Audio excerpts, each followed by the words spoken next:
Redditor. 1. I was 7 years old the first time they came through my wall. That's not entirely accurate. It was the first time I remember them coming through my wall.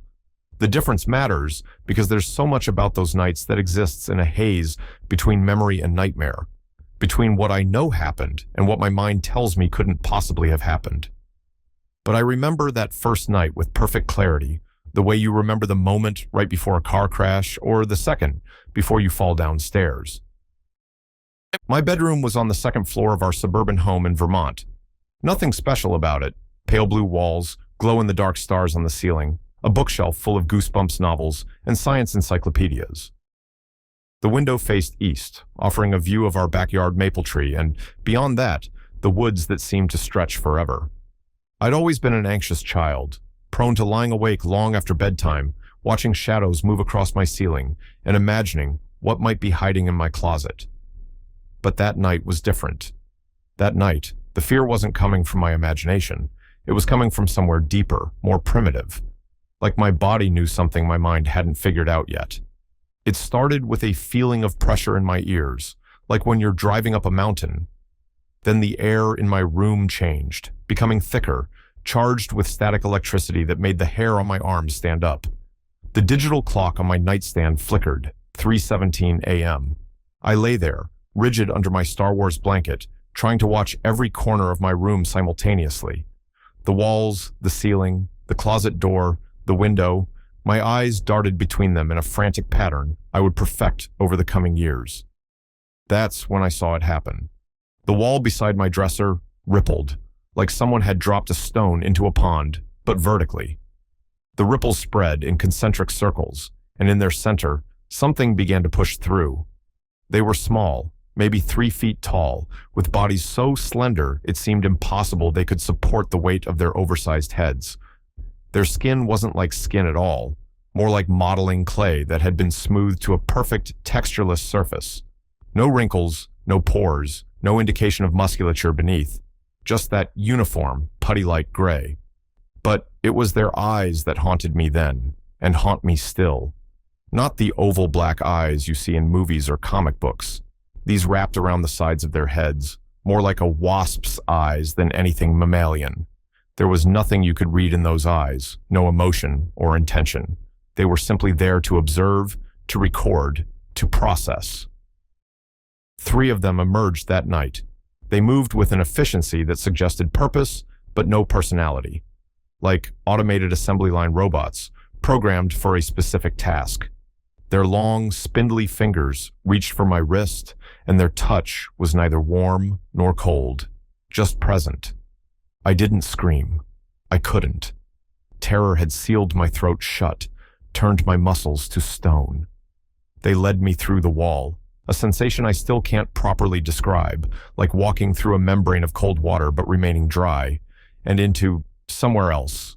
The room they took me to was plain, featureless.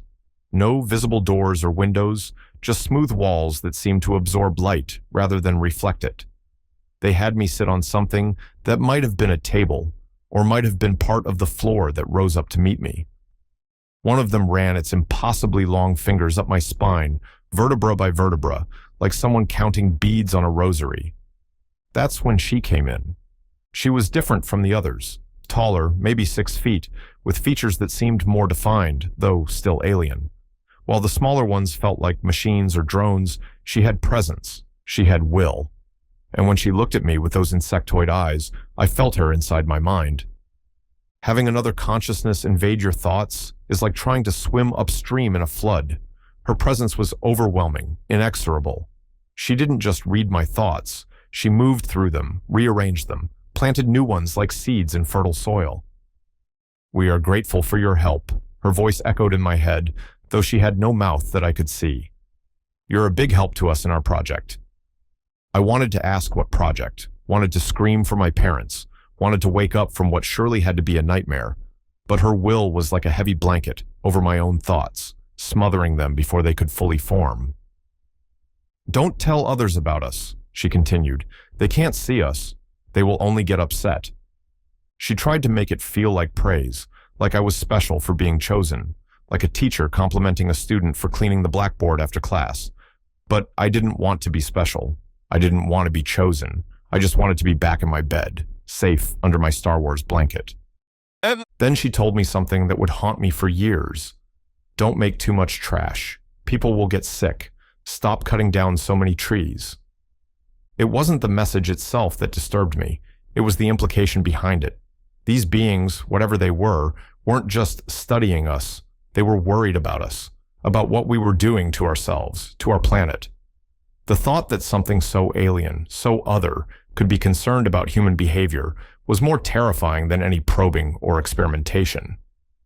That first visit set the pattern for many others, sometimes weekly, sometimes with months between, always starting with that pressure in my ears, that static charge in the air, always the small ones first, then her, always the same feeling of violation when she entered my mind.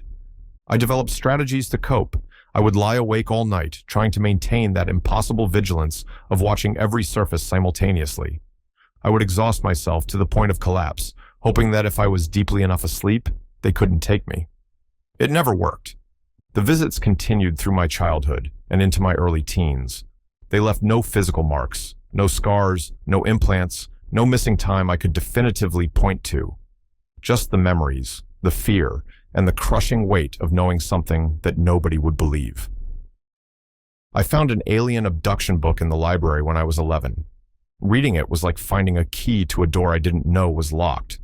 There were others who had seen them, who knew about the small gray ones and their emotionless efficiency, about the taller ones and their mind-probing abilities, about the way they could move through solid matter, about their concern for human behavior and the environment. For 3 days after reading that book, I was in a state of shock. It was confirmation that I wasn't crazy, that what I was experiencing was real, or at least real enough that others had experienced it too. But it was also confirmation of my worst fear, that nowhere was truly safe, that walls and locks meant nothing to them. As a teenager, I became obsessed with researching alien abduction accounts. I could instantly tell which ones rang true and which were fabricated. The real ones never described the grays as having human-like features, no wrinkles, no visible muscles, no expressions. They never gave them personalities or motivations. They just described them as they were, biological machines carrying out incomprehensible tasks for incomprehensible reasons. The visits stopped when I was 15, as suddenly as they had begun, but the effects lingered. I developed what some people call post-abduction disorder, though you won't find that in any official diagnostic manual.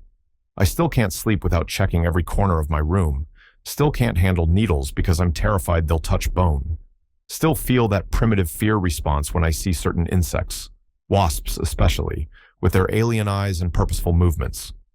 I started seeing a therapist in my 20s for depression. During one particularly intense session, I finally allowed myself to fully remember those nights, to speak them aloud. I shook so violently that the therapist had to talk me through breathing exercises before she'd let me drive home. I know how this all sounds. Trust me, if I were someone else reading this account, I'd be skeptical too. I'd assume it was sleep paralysis or night terrors or an overactive imagination fueled by too many science fiction books. Maybe it was childhood trauma wearing an alien mask. Maybe it was something else entirely. But here's what I know. When I have sleep paralysis, it fades upon waking, becomes less real with each passing minute, like any other nightmare. These memories don't fade. They stay sharp, clear, present. The feeling of those long fingers on my spine, the pressure of her consciousness pressing against mine, the way the wall rippled like water when they passed through it. I don't believe they were extraterrestrials, not in the traditional sense. The physics of faster-than-light travel make interstellar visitors unlikely. Sometimes, I think they might be interdimensional beings, slipping between layers of reality like we move between rooms. Sometimes I wonder if they're manifestations of collective human consciousness, archetypal forms given substance by our shared fears and guilt about what we're doing to our world. But most of the time, I try not to think about what they are at all, because the truth is, any explanation I could come up with would be inadequate. How do you rationalize something that operates outside the boundaries of what we consider possible? I'm 42 now. I have a successful career, a loving partner, a life that most would consider normal. I haven't seen the Greys in almost 3 decades, but sometimes, late at night, I still feel that pressure in my ears. Still notice the air becoming thick with static electricity. Still find myself watching the walls, waiting for that telltale ripple. My partner thinks I'm just a light sleeper, doesn't understand why I insist on checking every corner of our bedroom before turning out the lights. Doesn't know why I sometimes wake up in a cold sweat at 3:17 a.m., my eyes darting between walls and ceiling and closet door. Last week, I saw a wasp building a nest under our eaves. Something about the precise mechanical way it moved made my skin crawl. Its eyes caught the light in a certain way, and for a moment, I was 7 years old again, feeling those long fingers on my wrist, hearing her voice in my head. I've never told this story before, not in full. Even my therapist only got pieces of it. I'm not interested in support groups or UFO conventions. I don't believe in government cover-ups or conspiracy theories. I just know what happened to me, what still happens in my nightmares. Sometimes I wonder about the other children they visited. Wonder if they grew up carrying the same fears, the same memories, the same inability to feel truly safe in their own homes. Wonder if they too lie awake at night, watching their walls, remembering the feel of alien fingers counting their vertebrae. And sometimes, in my darkest moments, I wonder if she was right to be worried about us, about our trash, our environmental destruction, our seemingly unstoppable drive towards self-annihilation. Maybe that's the real horror. Not that they visited us, but that they had reason to. Because here's the thing about those eyes, those insectoid eyes that wrapped around their heads. They saw everything. And what they saw made them concerned enough to reach across whatever gulf separates their reality from ours, to touch our world with their long, gray fingers, to plant warnings in our minds like seeds. I still have the Star Wars blanket from my childhood bedroom, carefully preserved in a cedar chest in our attic. Sometimes I take it out, run my fingers over the faded pattern, remember how it failed to protect me on those nights when the walls rippled like water. And sometimes, very late at night, when the house is quiet and the air feels heavy with possibility, I find myself hoping they'll come back. Not because I want to see them again, God, no, but because I have questions now. Adult questions. Questions about why they chose me, about what their project really was, about whether they're still watching us destroy ourselves. But mostly, I hope they come back because the alternative is worse, that they've given up on us entirely. The clock on my nightstand reads 3:16 a.m. as I write this. The air feels thick, my ears are popping, and the wall beside my dresser. Is it just my imagination, or did it just ripple? Redditor 2. Growing up as the daughter of an experimental flight test engineer at Edwards Air Force Base meant my childhood was different from most. While other kids had bedtime stories about princesses and dragons, I fell asleep to tales of breaking the sound barrier and watching experimental aircraft pierce the desert sky. But there's one story my father never meant to tell me, one that slipped out late one night when the whiskey had loosened his tongue a bit too much. I was home from college that weekend, sitting with him on our back porch in Lancaster. The night was clear, and we could see the lights from the base in the distance, a dim glow against the dark horizon. Dad had been retired for 3 years by then, but his eyes still drifted toward Edwards every time we sat outside. "You remember all those times I took you out to the dry lake beds?" he asked, swirling the amber liquid in his glass. I nodded. Those were special days, watching test flights from designated safe zones, examining the remnants of old projects scattered across the hardpan like archaeological artifacts from a more ambitious era. "The rocket rail was always your favorite," he continued, referring to the massive track we'd visited countless times. "But there was one night in '97, something happened out there that wasn't in any test plan." He'd never mentioned this before. I leaned forward, watching his face in the porch light. His expression had changed, grown more serious. "We were running night tests on a new prototype. Can't tell you what it was, still classified, but it was different from anything we'd worked on before. The design was unconventional.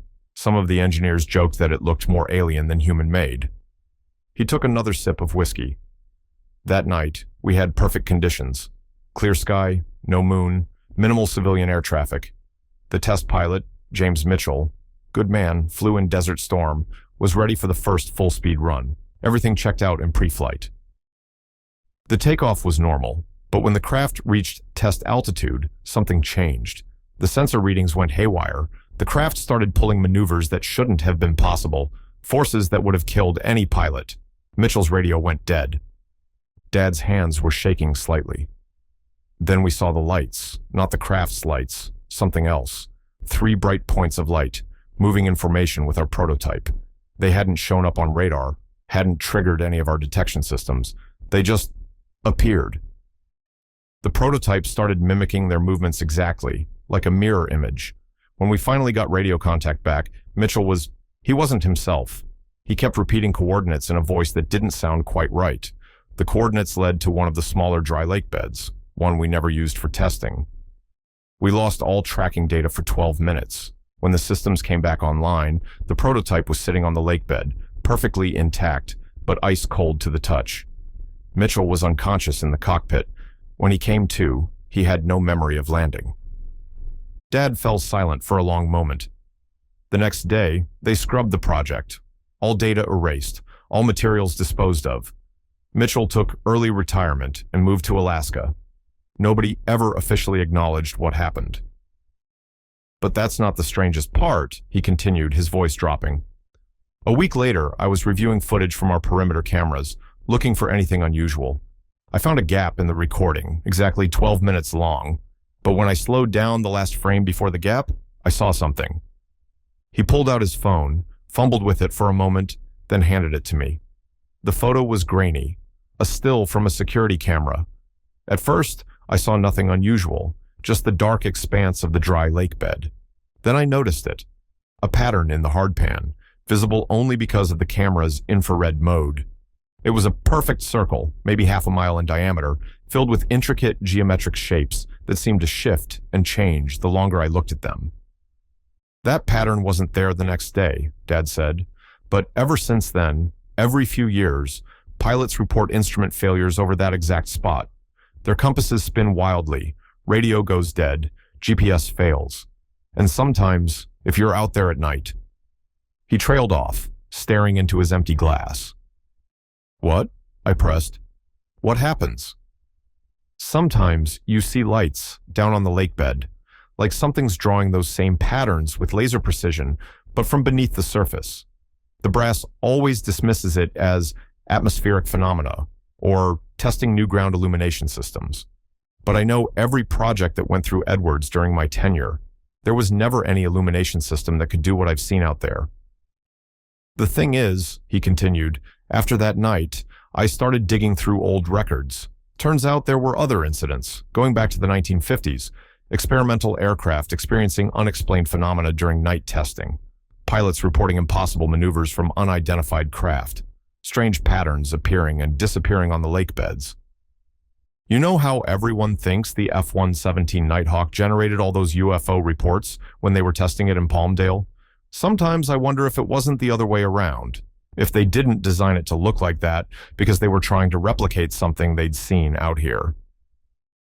Dad poured himself another finger of whiskey but didn't drink it. I retired early because I couldn't keep working there, knowing what I knew but having to pretend everything was normal. Some of those experimental planes we developed, maybe we weren't the ones doing all the experimenting. He made me promise never to share his story. But last week, I was driving past Edwards late at night and decided to take a detour near that unused dry lake bed. My car's GPS went haywire as I approached.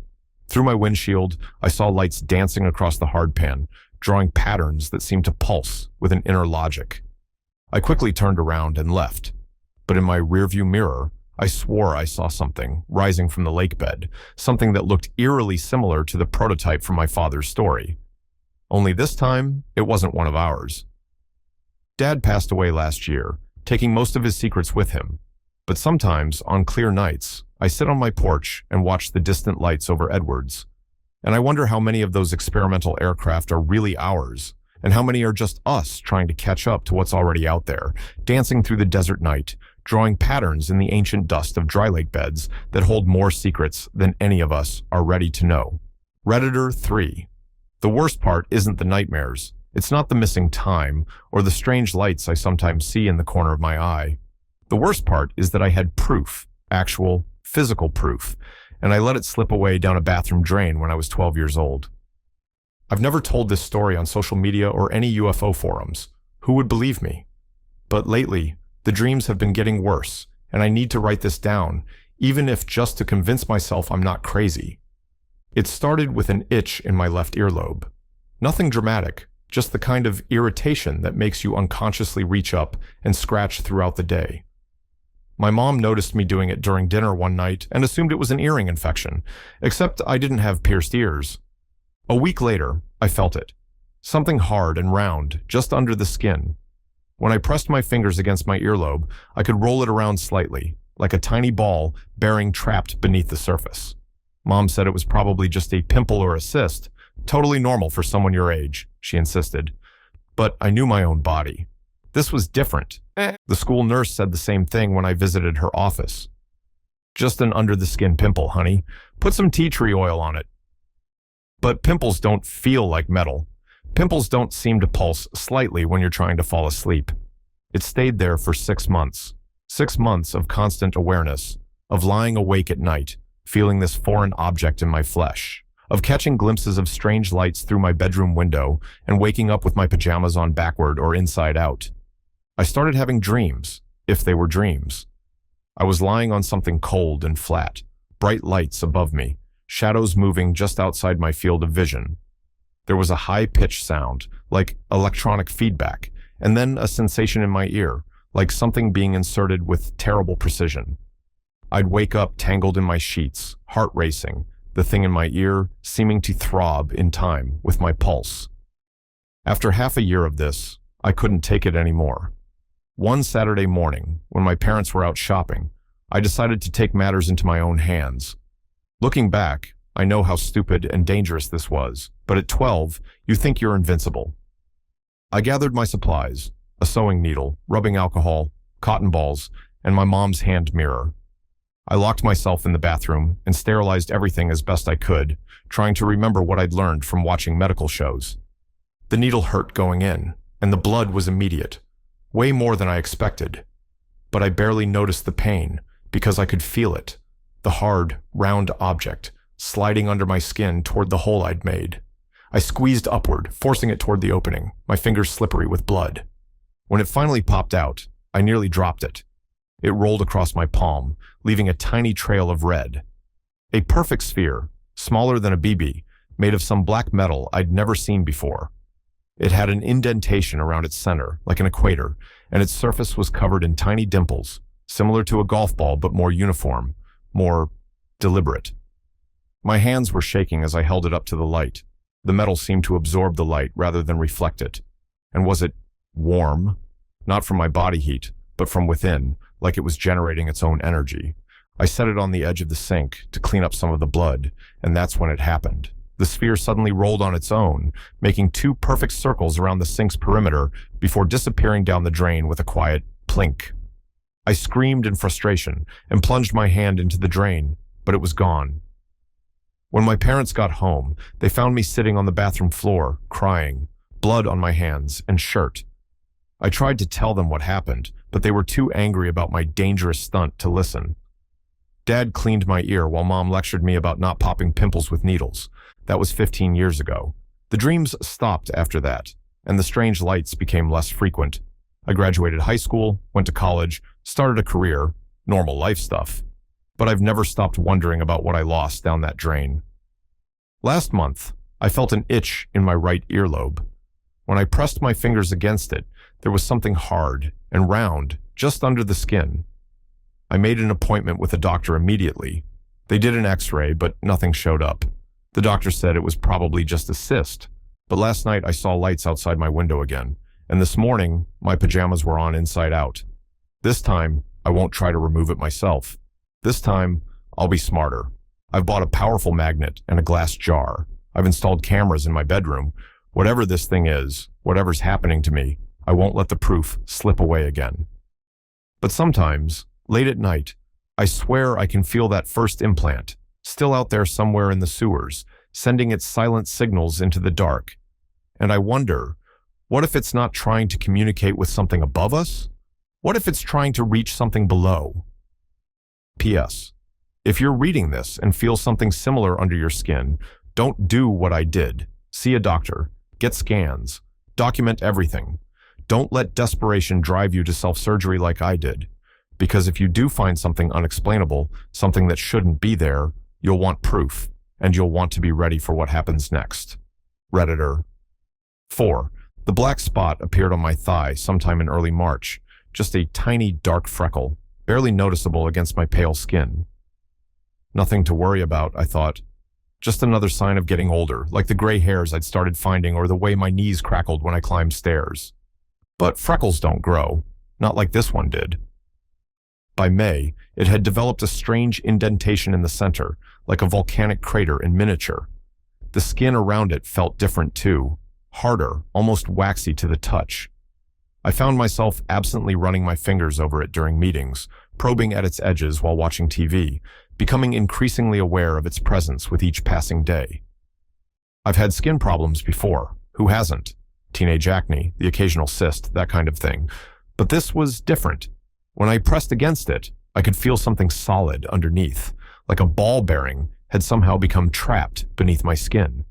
The rational part of my brain said to make a dermatologist appointment, but there was a 3-month waiting list at my clinic, and something about this spot made me deeply uneasy.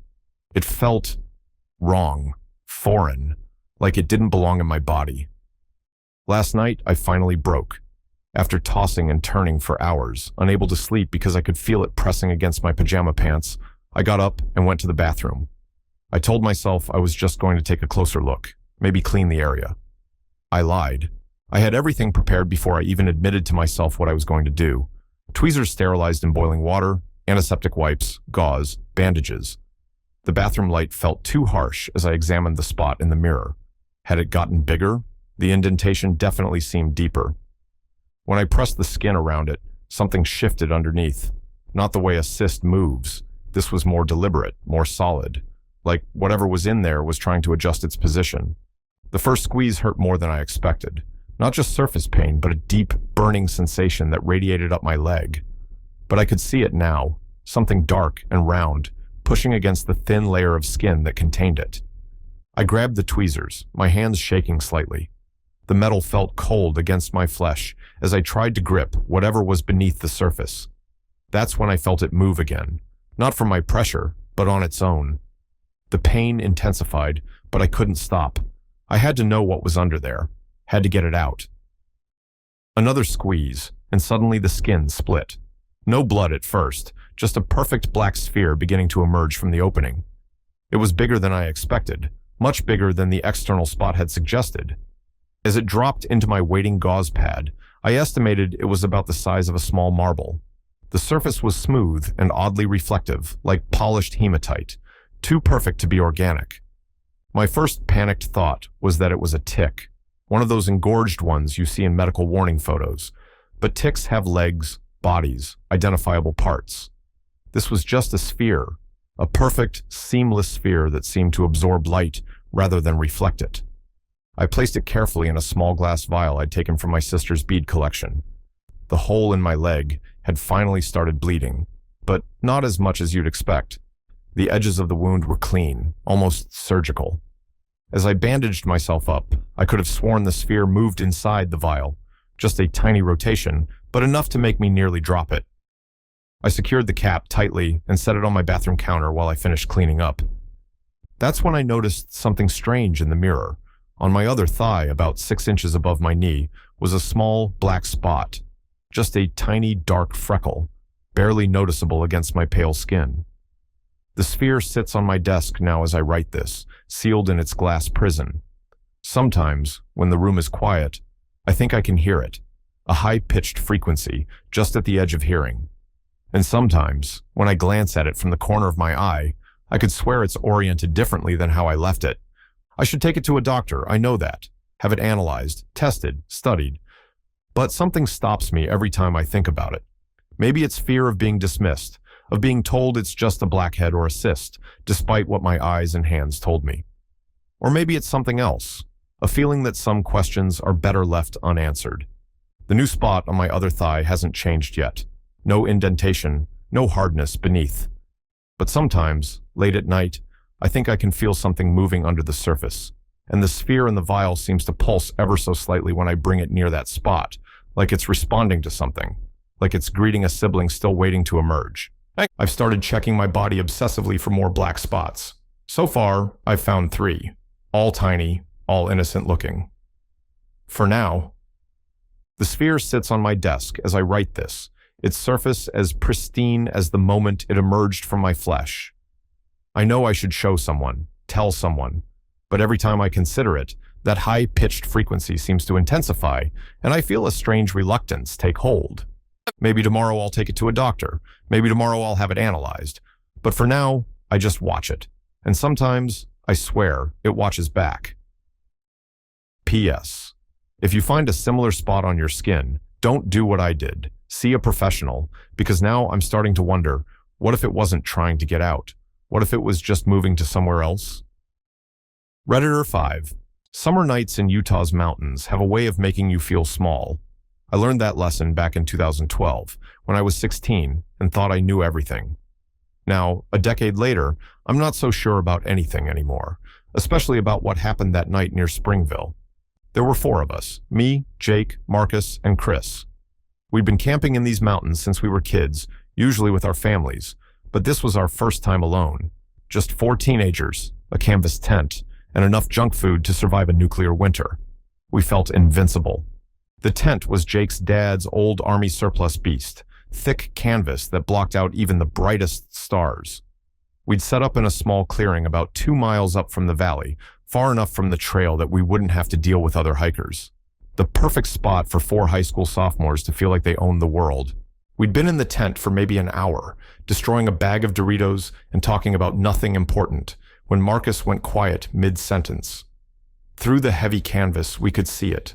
A light, bright enough to penetrate the thick material like it was tissue paper. Probably a helicopter, Chris said, but his voice had that slight tremor that told me he didn't believe it.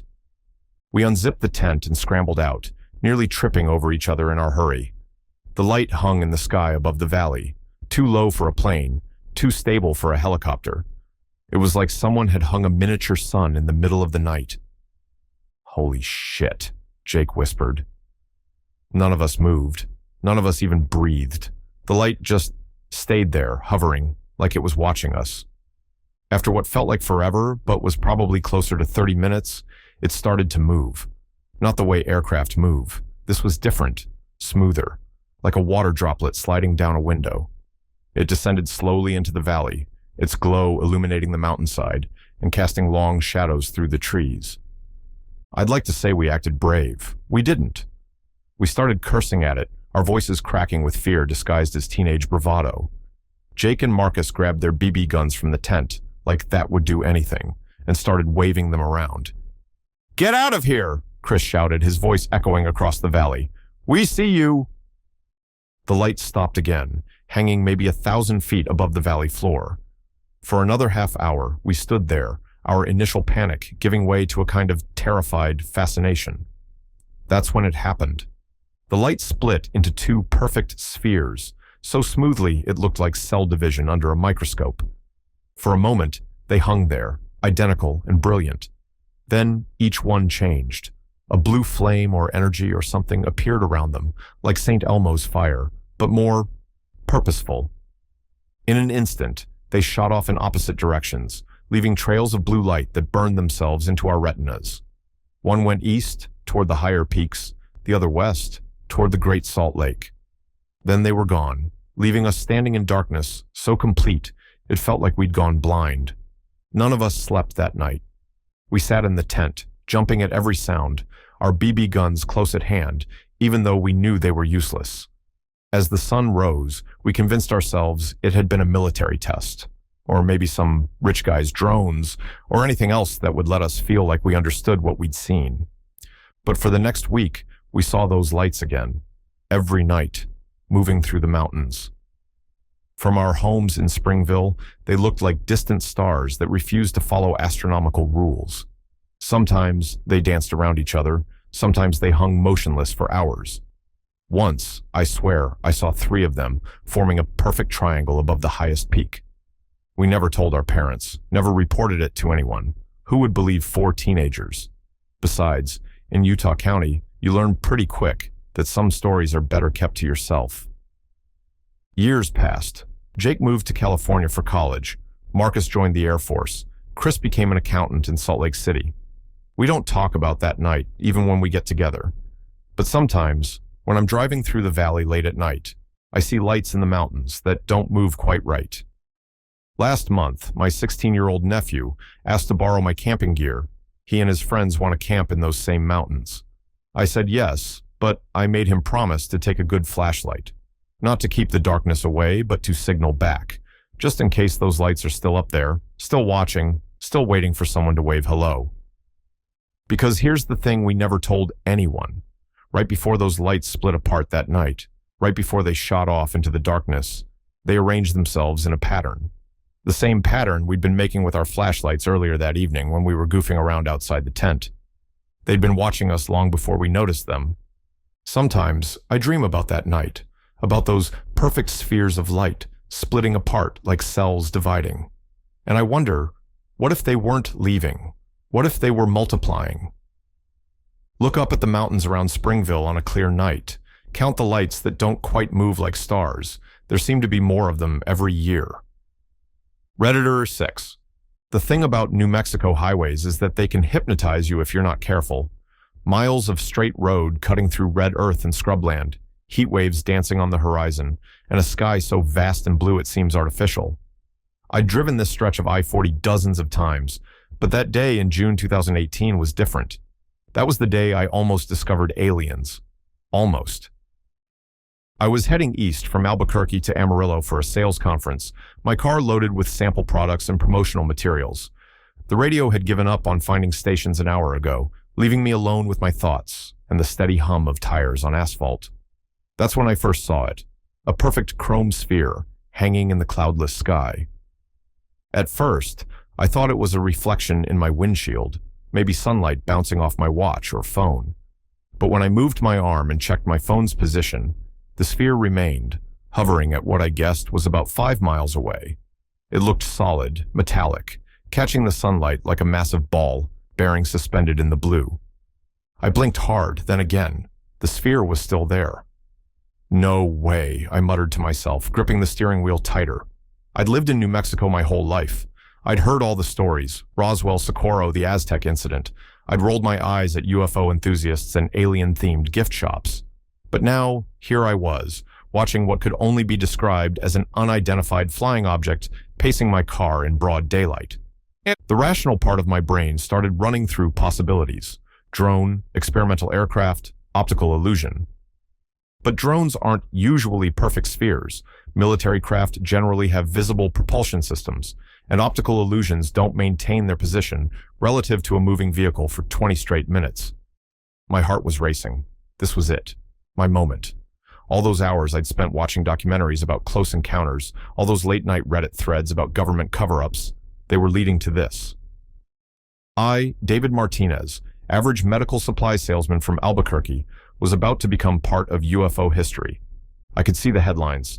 New Mexican man captures definitive UFO evidence. I'd be on the morning shows, sharing my story with wide-eyed hosts. Maybe History Channel would want me for a documentary. I'd have to get an agent. Would there be book deals? Movie rights? The next rest stop was coming up, and I carefully signaled and pulled over, trying not to make any sudden movements that might startle my extraterrestrial observer. My hands were shaking as I reached for my phone. This had to be perfect. This had to be the clearest, most convincing UFO photo ever taken. I got out of the car, feeling the blast of June heat hit me like a wall. The sphere was still there, gleaming against the deep blue sky. I held my breath as I raised my phone, making sure to hold it as steady as possible. Click, I took another, click, and another, click. A pickup truck roared past, the driver giving me a curious look. I must have been quite a sight. A man in a wrinkled dress shirt and tie, standing by the side of the highway photographing the sky. But I didn't care. I was making history. Back in the car, I could hardly focus on driving. The sphere continued to pace me for another 10 miles before I lost sight of it behind some hills. I spent the rest of the drive rehearsing how I'd tell my story. Should I contact local news first or go straight to national media? Should I reach out to MUFON? Would the men in black show up at my door? By the time I reached my hotel in Amarillo, I was practically vibrating with excitement. I rushed through check-in, barely acknowledging the desk clerk's cheerful welcome, and hurried to my room. With trembling fingers, I connected my phone to my laptop and downloaded the photos. The first image filled my screen. My heart sank. At normal size, it looked promising, a metallic dot against the blue. But as I zoomed in, the truth became painfully clear. The perfect chrome sphere that had paced my car, the otherworldly vessel I'd imagined piloted by beings from another star system, was a weather balloon.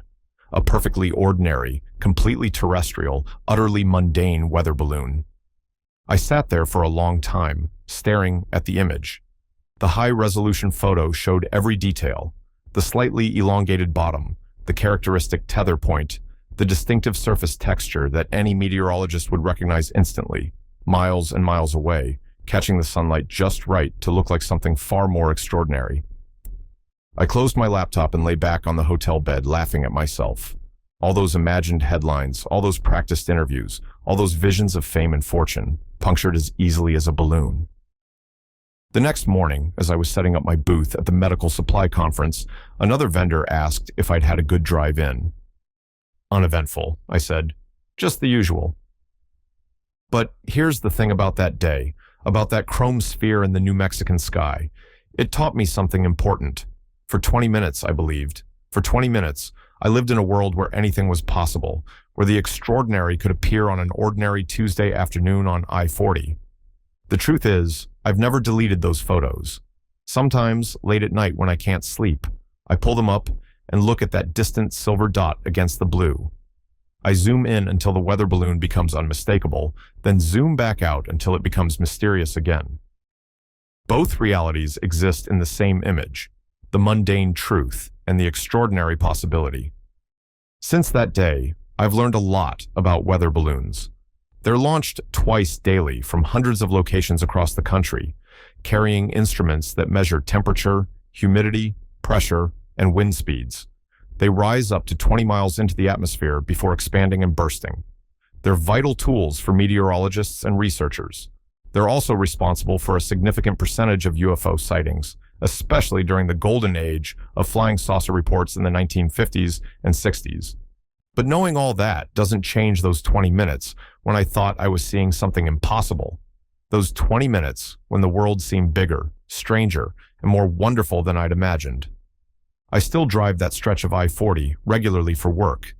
Sometimes I find myself scanning the sky, hoping to see another chrome sphere. Not because I think it might be aliens this time, but because I miss that feeling, that brief, electric moment when the ordinary world cracked open to reveal something extraordinary. Last week, I saw something strange in the sky during my drive, a distant light, moving in ways that didn't quite make sense. For a moment, my heart started racing again. But this time, I didn't pull over. I didn't take photos. I just watched it until it disappeared behind the hills, content to let it remain a mystery. Because maybe that's what we really need. Not proof of alien life or government conspiracies, but those moments when the world seems full of impossible possibilities. Those brief windows when we look up at the sky and think, maybe, just maybe. So if you're ever driving through eastern New Mexico on a clear day, and you see something strange in that endless blue sky, go ahead and let yourself wonder. Take that photo. Imagine those headlines. Feel your heart race with the possibility of discovery. Just remember to check the weather balloon launch schedule before you contact the History Channel. P.S. I did end up posting one of the photos on Reddit, got 12 upvotes and a comment from someone pointing out it was obviously a weather balloon. Sometimes the truth is less interesting than fiction, but that doesn't make the moment of wonder any less real. Redditor 7. I never should have taken that summer security job at Edwards Air Force Base. The pay was good, better than what most college students could hope for, but some things aren't worth any amount of money. What I saw during those midnight shifts still haunts me, especially on nights when the moon hangs low over the desert like it did back then. I grew up in Lancaster, just a few miles from the base. Everyone local knew about Edwards. It was hard to miss with the sonic booms from test flights rattling our windows at odd hours. But we also knew about boron, the tiny town right next door that seemed to exist in Edwards's shadow. The stories about what really went on at the base were part of our local folklore, passed down at high school parties and whispered about at diners late at night. My senior year, I did a ride-along with the base police as part of a school program. That's when the seeds of curiosity were first planted. The officers told us things, strange things, that at the time I dismissed as them trying to impress a bunch of teenagers. They mentioned underground hangars beneath the dry lake bed, experimental aircraft that defied physics, and a mysterious base within the base that even they weren't allowed to enter. The detail that stuck with me most was about the fire protocol. According to them, if certain buildings had fire alarms go off, the firefighters were instructed to stay outside the gates and just watch it burn. I remember laughing it off then. But now I'm not laughing anymore. 5 years later, I was back at Edwards, this time with a freshly minted security clearance and a night shift position at the outer perimeter. The job seemed simple enough. Monitor the cameras, do hourly patrols in the security vehicle, and report anything unusual. The definition of unusual, as I would learn, was rather fluid at Edwards. My first month was uneventful. The desert nights were quiet, except for the occasional coyote, or the distant rumble of what I assumed were normal aircraft tests. But things changed during my 6th week, on a moonless Tuesday night that started like any other. I was doing my 2 a.m. patrol, driving along the eastern perimeter where the base meets the vast expanse of the dry lake bed. The radio crackled, standard check-in procedure. But as I reached to respond, something caught my eye. A light, deep in the lake bed, where no light should be. It wasn't the bright white of aircraft landing lights or the red of warning beacons. This was a pale blue glow that seemed to emanate from beneath the cracked earth itself. I killed my vehicle's lights and watched. The glow pulsed rhythmically like a heartbeat and seemed to be moving, or rather, rising. Protocol dictated that I report any unusual activity immediately, but something stopped me from reaching for the radio. Maybe it was curiosity, or maybe it was the memory of those stories from the ride-along years ago. I drove closer, keeping my lights off. As I approached, the air changed. The usual dry desert heat was replaced by a static charge that made the hair on my arms stand up. My radio erupted in a cascade of white noise that grew louder as I got closer to the light. Through the static, I could barely make out voices speaking in what sounded like urgent tones, but the words were unintelligible. That's when I saw them, figures moving around the source of the light. They weren't wearing standard Air Force uniforms, or even the hazmat suits I'd seen occasionally during day shifts. These suits were unlike anything I'd ever seen, seeming to shift and ripple like liquid metal in the pale blue glow. I reached for my phone to take a picture, but it was dead, not low battery, completely dead. The dashboard electronics in my vehicle were going haywire, gauges spinning wildly. The engine stalled, leaving me stranded about 100 yards from the scene. Suddenly, a high-pitched whine filled the air, building to an almost unbearable intensity. The blue light brightened dramatically, forcing me to shield my eyes. When I looked again, something was emerging from the lake bed, something massive. The surface of the dry lake cracked and shifted like broken ice, and through the fissures rose what I can only describe as, well, I still don't have words for it. The shape made no sense, seeming to fold in on itself in ways that violated geometry. That's when my radio suddenly cleared, and a voice came through sharp and clear. Delta 7, return to base immediately. Repeat, Delta 7, return to base immediately. Confirm receipt. My hands were shaking as I started the vehicle, which had mysteriously come back to life.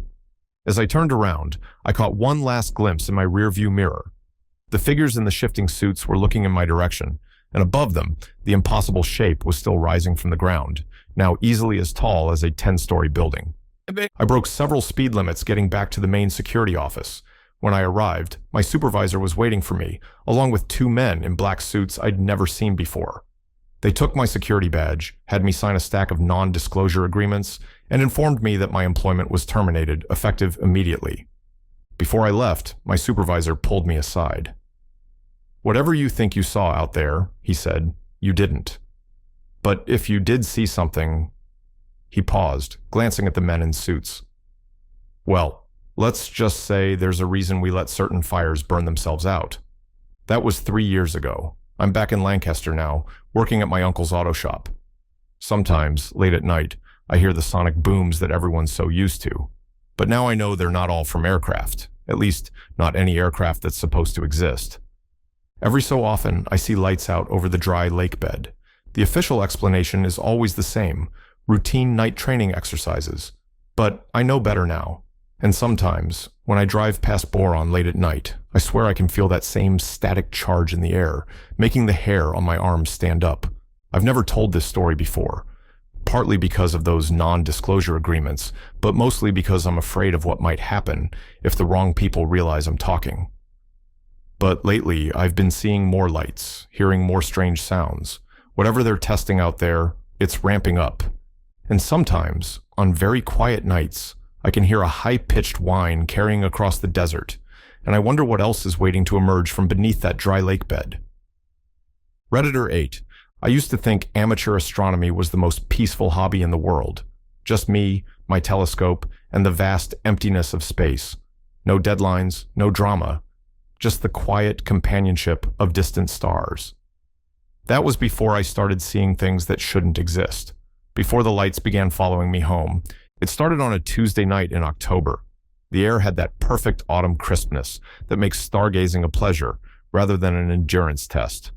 I just finished calibrating my new Celestron, a splurge purchase I'd justified as an early Christmas present to myself, and was focusing on the moon's terminator line, where light meets shadow. The cratered surface was stunning in its clarity, each ridge and valley perfectly defined. When I pulled back from the eyepiece to check my phone's astronomy app, something caught my peripheral vision. A pinpoint of light moving fast across the sky. Probably just another satellite, I thought, making a mental note to check the tracking website later. But then it did something impossible. The light stopped, dead stop, like hitting a wall. Then it turned, a perfect 90-degree angle, as if space itself had been folded like origami. My hands started shaking as I fumbled for my phone, trying to record what I was seeing, but by the time I had the camera app open, it was gone. I told myself it was nothing. A trick of the light, maybe some weird atmospheric phenomenon. I'd been staring through the telescope too long, my eyes were playing tricks on me, but I couldn't shake the feeling that what I'd seen was fundamentally wrong, like watching a fish suddenly walk across dry land. A week later, I was walking Max, my German Shepherd, on our usual late-night route. It was our ritual, one last cigarette under the stars before bed. Max was sniffing around a hedge while I leaned against a lamppost, watching my breath form clouds in the cold air. That's when I saw it again. At first, it looked like any other satellite, a steady point of light tracking across the night sky. But as I watched, its movement became irregular. It wobbled, like a spinning top about to fall, then started making these sudden jerks and stops. No natural object moves like that. No human-made object either. My cigarette burned forgotten between my fingers as the light danced overhead, making patterns that seemed almost deliberate. Max started whining, a low, continuous sound I'd never heard him make before. When I looked down at him, his ears were flat against his head, and he was staring up at the same patch of sky. The light continued its impossible choreography until it reached a particularly bright star. Then, like a candle being snuffed out, it vanished. That's when the dreams started. Every night, the same sequence. I'm looking through my telescope, but instead of the moon or stars, I see an eye looking back. It's not human. The pupil is all wrong, shaped like a vertical slit. Sometimes I try to pull away from the eyepiece, but I can't move. Sometimes the eye blinks, and I wake up drenched in sweat. I stopped using the telescope after that, but it didn't matter. The lights seemed to be following me now. I'd catch glimpses of them on my way to work, performing their impossible aerial ballet above the morning traffic. Nobody else ever seemed to notice. Or if they did, they didn't react. Was I the only one seeing them? Last night was different. I was taking out the trash when one appeared, lower than ever before. The light was close enough that I could see it wasn't really a light at all. It was more like a hole in the fabric of the night sky, a window into somewhere else. And something was looking through that window. I dropped the trash bag and ran inside, but not before I heard it, a sound like radio static mixed with whale song, but somehow forming words. We've been watching too. Now I'm sitting here, writing this all down, trying to make sense of it. My telescope is still in its case in the corner, covered with a sheet. Sometimes I think I can hear it humming, very faintly, like it's calling to me. Or maybe something is calling through it. Max won't go near that corner of the room anymore. He just sits by the window, watching the sky with an intensity that makes my skin crawl. Occasionally, his ears prick up at something I can't hear, and he makes that same low whine. The worst part? I'm starting to notice things about the stars, patterns I'd never seen before. They're moving, not the usual rotation of the Earth, but subtle shifts that shouldn't be possible. It's like watching a vast net being slowly drawn tight, and we're all caught in it. I've tried talking to other amateur astronomers online, but my posts keep disappearing. The few responses I get are strange, like they're written by something pretending to be human, but getting the details slightly wrong. The lights are back tonight. They're drawing patterns above my house, complex geometric shapes that burn themselves into my vision even when I close my eyes. I think they're trying to tell me something, or maybe they're trying to show me something. I should get rid of the telescope, move somewhere with too much light pollution to see the stars. But I know it wouldn't matter. They've noticed me noticing them, and I don't think they're going to let me look away. So I'll keep watching, keep documenting. Maybe someone else out there is seeing what I'm seeing. Maybe they figured out what it means. Just, if you have a telescope, think twice before pointing it at the sky. Some things out there don't like being observed. And sometimes, when you look up at the stars look back. Redditor 9. Working security at CFB Gagetown meant long nights of nothing happening, punctuated by the occasional drunk soldier trying to sneak back after curfew. That's why that night in '82 stands out so clearly in my memory. It was the first time I'd ever seen true fear in a soldier's eyes. Jack and Sarah had left just after sunset to catch a showing of Tron in St. John. It was about an hour's drive, and they were excited for their date night. Jack had been talking about the movie for weeks, something about computers coming to life. I remember waving them off from my post, Sarah's laughter carrying across the parking lot as they pulled away in Jack's pristine blue Chevrolet. The night shift settled into its usual rhythm. I did my rounds, checked the perimeter, and was just settling in with a cup of coffee when I heard tires screeching on asphalt. The clock read 9:43 p.m., way too early for them to be back. The car that pulled up barely looked like Jack's anymore. The once immaculate paint job was a mess of colors, red, green, white, black, like it had been in some kind of demolition derby. The passenger side mirror was hanging by its wires, and the front bumper was crumpled like an aluminum can. But it was the look on their faces that stopped me cold. Jack was gripping the steering wheel so tight, his knuckles were white. Sarah sat perfectly still, staring straight ahead, her makeup streaked with tears. When I asked what happened, Jack just shook his head and mumbled something about taking Sarah home. They both walked away like sleepwalkers, leaving the damaged car sitting there like evidence of something that couldn't possibly have happened. For 3 days, Jack avoided me. He showed up for duty, did his job, but the moment anyone tried to ask about that night, he'd find somewhere else to be. Finally, after half a bottle of whiskey in my quarters, he told me everything. They'd been driving along Route 7, nothing around but pine trees and darkness. The movie theater was still 20 minutes away when they came around a bend and saw lights on a hillside. Strange, colorful lights where no lights should be. At the base of the hill was a small parking lot for hikers, marked with one of those arrow-shaped entrance signs. They weren't the only ones who'd seen it. Half a dozen other cars had pulled in, their occupants gathering in small clusters, pointing up at the hill. Jack said he'd felt drawn to it, like everyone else. They all started walking toward the trail that led uphill. That's when it appeared. It was like someone had turned a spotlight on in my brain, Jack told me, his hands shaking as he reached for his drink. But the light wasn't coming from above. It was coming from this thing, this disc, just hanging there over the hill. And the sound, Jesus, the sound, like 1,000 dentist drills all screaming at once. What happened next was chaos. Everyone ran for their cars at once, but the lot only had one narrow entrance. Cars crashed into each other trying to escape, paint scraping off, mirrors snapping, metal screaming against metal. Jack said he'd never seen people so terrified. Not in basic training, not in combat exercises, never. They made it back to base in record time, the car's engine pushed to its limits. Jack wouldn't tell me more that night, but a week later, He showed me the parking lot. There were still pieces of cars scattered around, chunks of chrome, shattered glass, strips of rubber. Evidence that something had happened, even if we couldn't explain what. Then the men in suits showed up. They came in a black Lincoln Continental with government plates, but not any government agency I recognized. Two of them went straight to Jack's quarters. He was in there for 3 hours. When he came out, he looked like he'd aged 10 years. I caught up with him at the mess hall that evening. "What did they want?" I asked. He looked around carefully before speaking, his voice barely above a whisper.